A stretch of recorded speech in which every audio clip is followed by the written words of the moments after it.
અમદાવાદમાં સુભાષ બ્રિજની નજીકમાં રામજીની ચાલીમાં 160 જેટલા ઠાકોર સમાજના મકાનોને ધરાશાયી કરી દેવામાં આવ્યા છે. એએમસી દ્વારા ડિમોલેશનની કામગીરી હાથ ધરવામાં આવી છે અને આ 2019થી આનો કોર્ટમાં કેસ ચાલતો હતો અને ત્યારબાદ કોઈ પ્રક્રિયા કરવામાં આવી નથી અને કોઈ પ્રતિક્રિયા આપવામાં આવી નથી. 2019થી અત્યાર સુધીમાં કોર્ટનો કેસ ચાલતો હતો. 18 તારીખે તેનો ચુકાદો આવવાનો હતો. એ પહેલાં જ 15 તારીખે આ મકાનોને ધરાશાયી કરી દેવામાં આવ્યા છે. અત્યારે આ મકાનોની તમે હાલત જોઈ રહ્યા છો. બધા મકાનોને પાડી દેવામાં આવ્યા છે.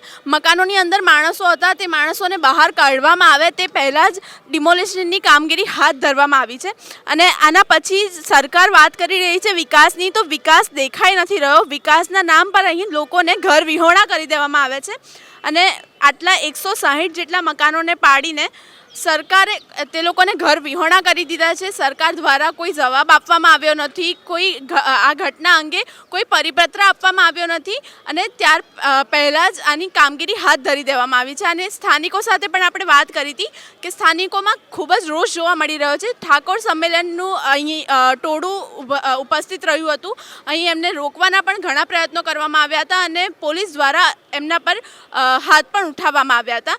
હવે સરકાર આના પાછળ શું પગલાં લેશે તે જોવાનું રહ્યું. કેમેરામેન નીતિન ગાયકવાડ સાથે મૈત્રી મકવાણા, નિર્ભય ન્યૂઝ, અમદાવાદ.